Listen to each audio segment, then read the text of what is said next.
राहुल गांधी ने कर्नाटक में एक जनसभा को किया संबोधित। पीएम मोदी पर किसानों को लेकर उठाया सवाल। ईडी की चार्जशीट में बड़ा दावा, केजरीवाल ही नहीं राघव चड्ढा भी थे दिल्ली शराब घोटाले में शामिल।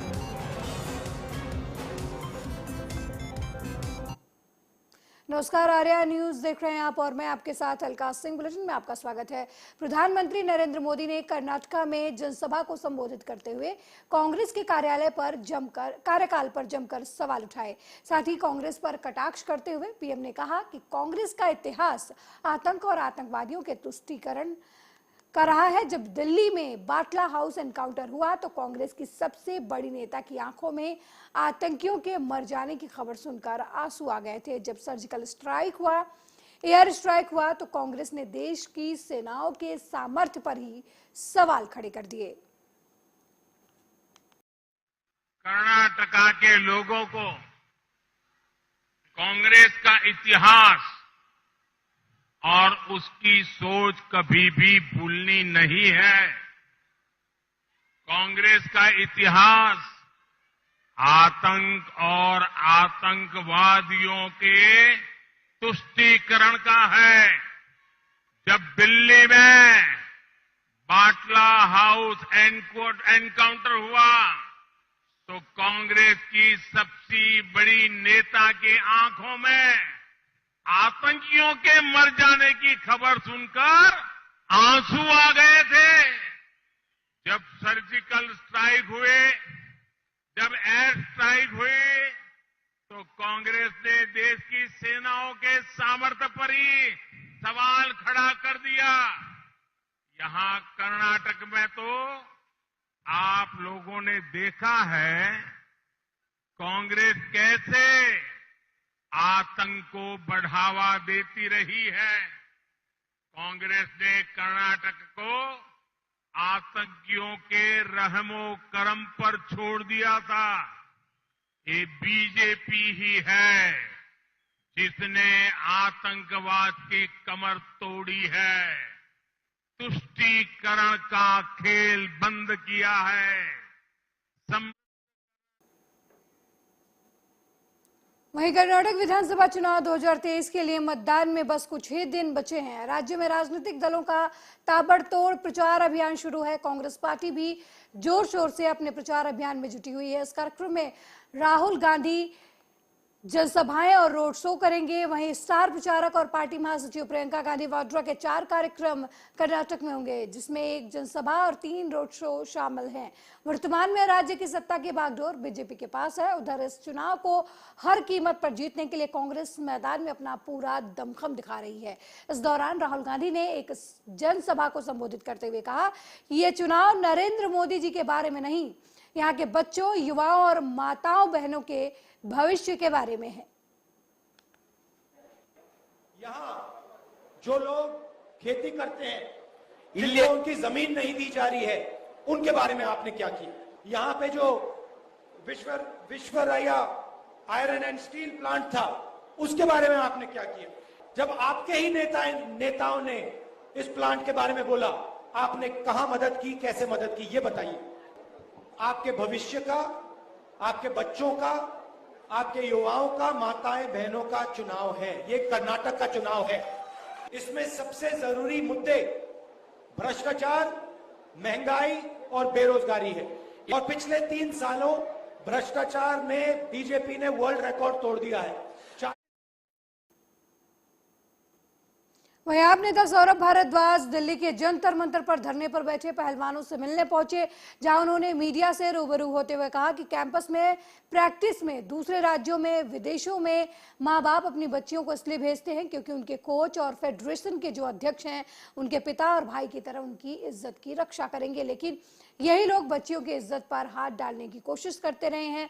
साथ ही दिल्ली में कानून व्यवस्था पर सौरभ ने कहा कि दिल्ली में कानून व्यवस्था को लेकर गंभीर स्थिति बनी है। आज एक गैंगवार में एक गिरोह का नामी गैंगस्टर मारा गया। कैंप्स में जाती हैं, प्रैक्टिस में जाती हैं, दूसरे राज्यों में जाती हैं, विदेशों में जाती हैं और माँ बाप अपने बच्चों को इसलिए भेजते हैं कि उनके जो कोच हैं, उनके जो फेडरेशन के अध्यक्ष हैं, कि उनके पिता की तरह, उनके भाई की तरह जो है उनकी इज्जत की रक्षा करेंगे। तो जो बात सामने आ रही है, ये आ रही है कि वो लोग उन्हीं की इज्जत के ऊपर हाथ डालने की कोशिश करते रहे हैं। ऐसे में कोई अपनी बेटी को कैसे धार भेजेगा? बहुत गुस्सा है दिल्ली में, खास तौर पे दिल्ली के गाँव के अंदर, और बहुत जल्द दिल्ली के गाँव वाले इसके ऊपर कोई फैसला लेंगे। और सीरियस सिचुएशन है आज ही दिल्ली की गैंग वॉर के अंदर एक जो है, एक गिरोह के एक नामी आदमी जो है मारे गए हैं। कुछ दिनों पहले हमने देखा कि कोर्ट के अंदर एक महिला के ऊपर गोलियां चला दी गई। उससे पहले हमने देखा एक कोर्ट के अंदर गैंग वॉर के अंदर एक आदमी की हत्या कर दी गई। अक्सर बुजुर्ग लोगों की हत्याओं की खबर दिल्ली के अंदर आ रही है। मेरी एलजी साहब से निवेदन रहेगी कि दिल्ली के थानों में जाके वो कानून व्यवस्था भी देखें। दिल्ली सरकार के जो वहीं यूपी के बुलंदशहर में निकाय चुनाव में बीजेपी नेताओं ने ताकत झोंक दी है।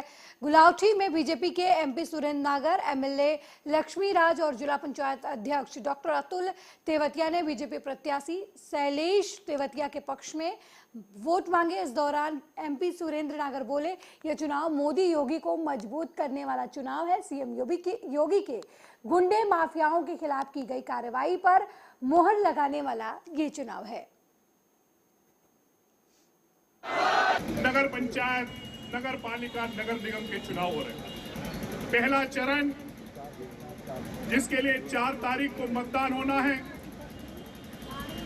और दूसरा चरण जिसके लिए 11 तारीख को मतदान होना है। और हमारा ये नगर पालिका में आने वाली 11 तारीख को आप लोगों को नगर पालिका के चेयरमैन अध्यक्ष के लिए आपको वोट डालना है। अपना पसंद का, अपनी मर्जी का, अपना पार्टी का चेयरमैन चुनने का आपको 11 तारीख नगर पंचायत, नगर पालिका, नगर निगम के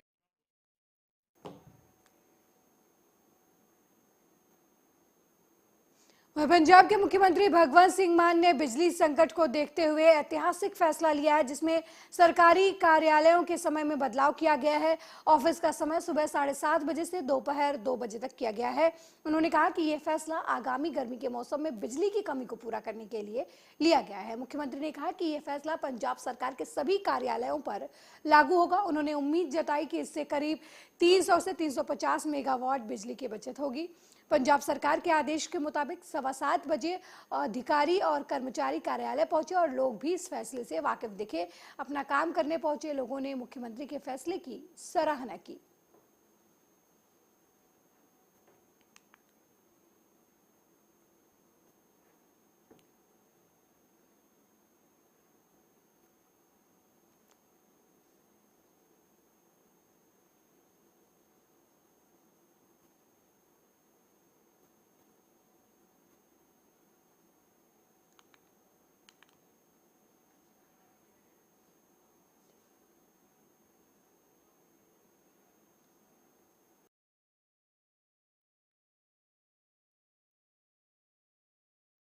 वहीं शिवपुरी जिले के फिजिकल थाना क्षेत्र में धर्मवीर कोठी के पास 2 अज्ञात बदमाशों ने दिन दहाड़े एक महिला को बातों में उलझाकर उसका बैग छीनकर बाइक से रफू चक्कर हो गए। महिला ने बताया कि उनके बैग में 7,000 रुपए नकद, सोने चांदी के जेवर और मोबाइल फोन रखा था। फिजिकल थाना पुलिस ने सूचना मिलते ही मौके पर पहुंचकर आसपास लगे सीसीटीवी कैमरे में चेक किया, जिसमें एक बाइक पर सवार बदमाश सामान लेकर रफू चक्कर हो गए। वहीं पुलिस ने महिला के रिपोर्ट पर मामला दर्ज कर बदमाशों की तलाश शुरू कर दी है। एक महिला ने भी रिपोर्ट की है कि धर्मवीर घाटी के पास जब वो जा रही थी तो 2 अज्ञात लोगों ने उसे सम्मोहन करके उसके जो जेवर पहनी थी सोने चांदी के, तो वो उतरवा के उसके वो लेके चले गए धोखाधड़ी करके। इसकी जांच की जा रही है, सीसीटीवी फुटेज चेक करवा रहे हैं, पीएसटीएन डाटा ले रहे हैं और उसमें टीम लगी हुई है उनके पीछे।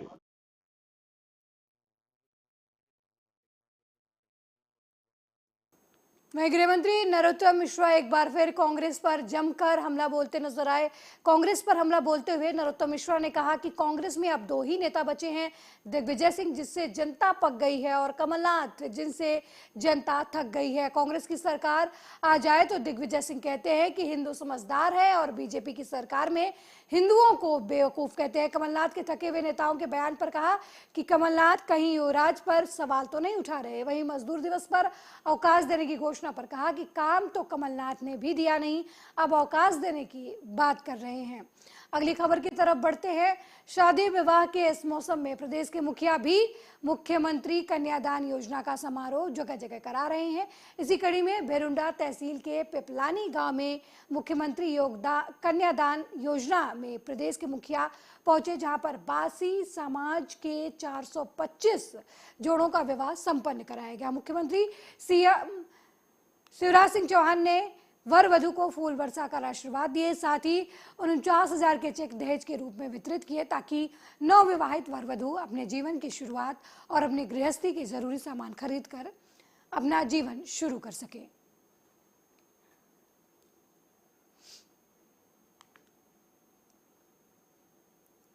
आज एकादशी का दिन है और हम बात कर रहे हैं बांगरोद में बने खाटू श्याम मंदिर की, जो नागदा से करीब 35 किलोमीटर की दूरी पर है। एक छोटे से गांव में स्थित मंदिर समिति के सदस्य ने बताया कि मंदिर काफी पुराना है, लोग अपनी मनोकामना लेकर आते हैं और बाबा श्याम हर मनोकामना उनकी पूरी करते हैं। वहां के लोगों ने यह भी बताया कि बाबा श्याम का सिर यहां कटकर गिरा था और बाबा का धड़ राजस्थान में स्थित है। ये जो पीछे आप बता रहे हैं विजय स्तंभ, अच्छा बाबा का शीश है ऊपर, तो ये जो विजय पीछे सफेद स्तंभ गया है इसके ऊपर शीश है बाबा का, तो क्या इसकी क्या मतलब दीपक लगाते हैं वो निकलती है। वहीं अतिरिक्त पुलिस महानिदेशक और पुलिस अधीक्षक की तरफ से अवैध गतिविधियों पर कड़ी कार्रवाई के निर्देश दिए गए। इसी कड़ी में कटनी जिले के माधव नगर थाना क्षेत्र के झिंझरी चौकी में ग्राम जयंती नगर में IPL क्रिकेट सट्टा खिलाए जाने की सूचना मिलने पर पुलिस ने साइबर सेल टीम की मदद से कार्रवाई कर 4 सट्टेबाजों को गिरफ्तार कर लिया है। उनके पास से 1,50,000 रुपए नकद और कई मोबाइल फोन बरामद किए हैं। सूचना प्राप्त हुई कि जयंती नगर में रट्टू मुंडा के घर में कुछ लोग IPL का ऑनलाइन सट्टा खिलवा रहे हैं।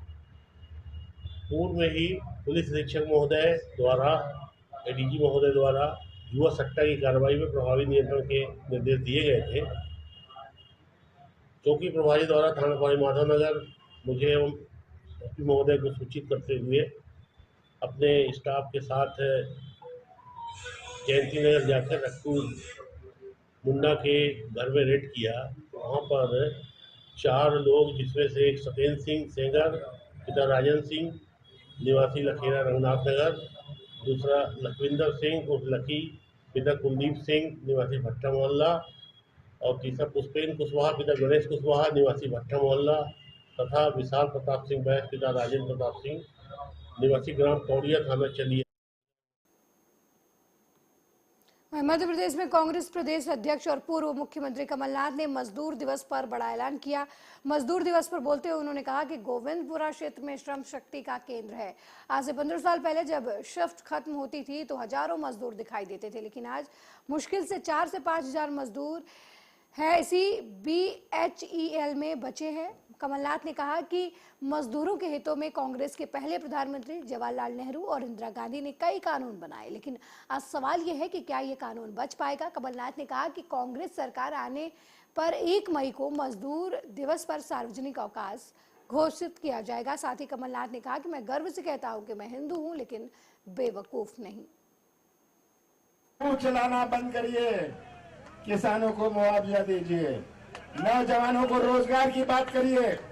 शिवराज जी हर महीने कहेंगे 1 लाख नौजवानों को रोजगार मिलेगा। मैं तो शिवराज सिंह जो कहता हूं, जो रिक्त पद हैं उनको ही पहले अखबार दीजिए, बाकी की बात बाद में करेंगे। वो भी समझ गए हैं और इतना समझे हैं कि मुंह चलाना और शुरू कर दिया। मुंह चलाना बंद नहीं किया, मुंह चलाना और शुरू कर दिया है। हमारी सरकार आएगी, इसमें कोई शक नहीं है।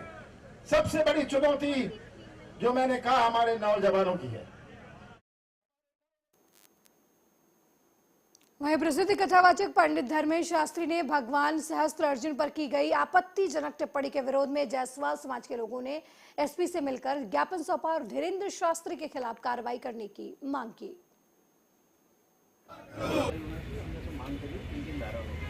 क्या मांग की? हमारे क्या सहस्त्र भाव भगवान हमारा आराध्य देवता है कलचुरी कलाल समाज के, और विश्व के भी देवता है और उनकी जयंती भी मनाई जाती है। ये धीरेन्द्र शास्त्री नाम का कथावाचक है, ये फ्रॉड है। कि भगवान के मामले में इसको टिप्पणी करने का इसको कोई हक नहीं है। इसने जो हरकत करी है वो एक बहुत निंदनीय है। वे हम सब ने आज एसपी साहब से मांग करी है कि इस तरीके का फ्रॉड और फर्जी का। मालवा क्षेत्र गेहूं के उत्पादन के नाम से पूरे विश्व में प्रसिद्ध है और खाचरौद हर फसलों के उत्पादन में प्रसिद्ध है, चाहे बटला उत्पादन हो चाहे गेहूं उत्पादन, सब्जी उत्पादन और अभी इन दिनों गेहूं के बम्पर उत्पादन के साथ गेहूं उत्सर्जन केंद्र में भारी भरकम आवक चालू है। खाचरौद तहसील में पड़ने वाले एक गांव कनवास में गेहूं की आवक के साथ 2000 क्विंटल गेहूं रोज तौला जा रहा है। वहीं मानसून की बात करें तो इस समय मानसून में आए बदलाव के साथ गेहूं तौलने में समस्या पैदा हो रही है, जिससे किसान काफी परेशान हैं। 200-250 अब हवा से कभी 50 ग्राम ऊंचा नीचा हो जाता है, पर जो शासन की नीति का जो निर्धारण है उसी के तहत क्रय किया जा रहा है किसानों। क्या निर्धारण है सर? 50-200 पीपी बारदान। तो क्या कारण था सर, ये क्या कारण रहता है इसको इतना बढ़ा के लेने का? बारदान की वजन अलग से लिया जाता है और जूट के बारदान में 50-500 तक लिया जाता है। जूट के बारदान का वेट ज्यादा रहता है। तो आपने नमी का भी टेस्ट किया होगा पहले? नमी शुरू में नमी आई, अब कोई नमी नहीं आ रही। अब हल्की सी समस्या इस क्षेत्र में ओलावृष्टि होने के कारण मिट्टी का थोड़ा सा प्रभाव इस पूरे क्षेत्र में, इस हमारी संस्था पास की नरेड़ी पाता और नरसिंह सर 5 कुंटल। तो कैसी क्या व्यवस्था रही यहाँ पर?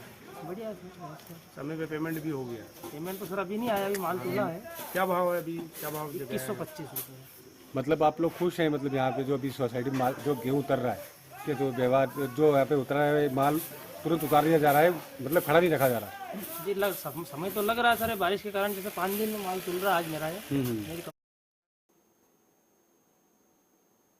वहीं कानपुर देहात में थाना रानिया क्षेत्र में तेज रफ्तार ट्रक और ऑटो के आमने सामने से भिड़ंत हो गई, जिसमें ऑटो चालक की मौके पर ही मौत हो गई, जबकि ऑटो में मौजूद 6 सवारियां गंभीर रूप से घायल हो गई। पुलिस ने राहगीरों की मदद से घायलों को तत्काल रानिया सीएचसी में भर्ती करवाया और ऑटो चालक के शव को कब्जे में लेकर पोस्टमार्टम के लिए भेज दिया।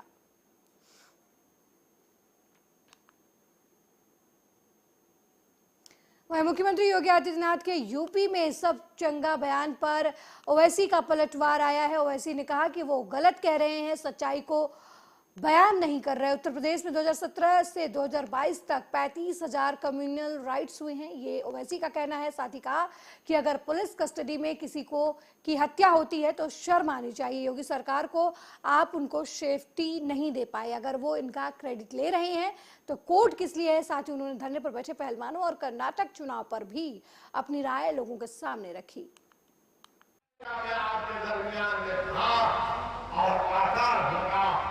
प्रयागराज में उन दोनों को पुलिस कस्टडी में मारा गया तो लोगों ने हमसे सवाल किया, आप जाएंगे उत्तर प्रदेश को? मैंने कहा क्यों नहीं जाएंगे? जब ससुराल में नहीं गए तो समझ नहीं आता, डर होता है। हम तो उत्तर प्रदेश जाएंगे, कब जाएंगे? आपको बता देंगे। मैंने तारीख बताई, हम बोले कुछ हमारा इस्तेमाल करेंगे गोलियों से या फूल से करेंगे। तो मेरे अजीज दोस्तों और बुजुर्गों, जुल्म तो जुल्म ही बोलना पड़ेगा। और किसी शायर ने अच्छा कहा था कि जब जुल्म बढ़ जाता है तो मिट जाता है, जुल्म जब बढ़ जाता है तो मिट जाता है, खून जब गिरता है तो जम जाता है। तो इन लोगों को समझना चाहिए कि सत्ता में रहकर मैं उम्मीद नहीं किया था कि उत्तर प्रदेश के चीफ मिनिस्टर मुख्यमंत्री, जो मुख्यमंत्री भी है और अपने धर्म के बहुत बड़े नेता, हमारे धर्मगुरु भी हैं, उनकी जबान से उन्होंने विधानसभा में कहा, ये उनको मेरे साथ इस बुलेटिन में फिलहाल इतना ही। देश दुनिया की तमाम खबरों को देखने के लिए देखते रहिए आर्या न्यूज। नमस्कार।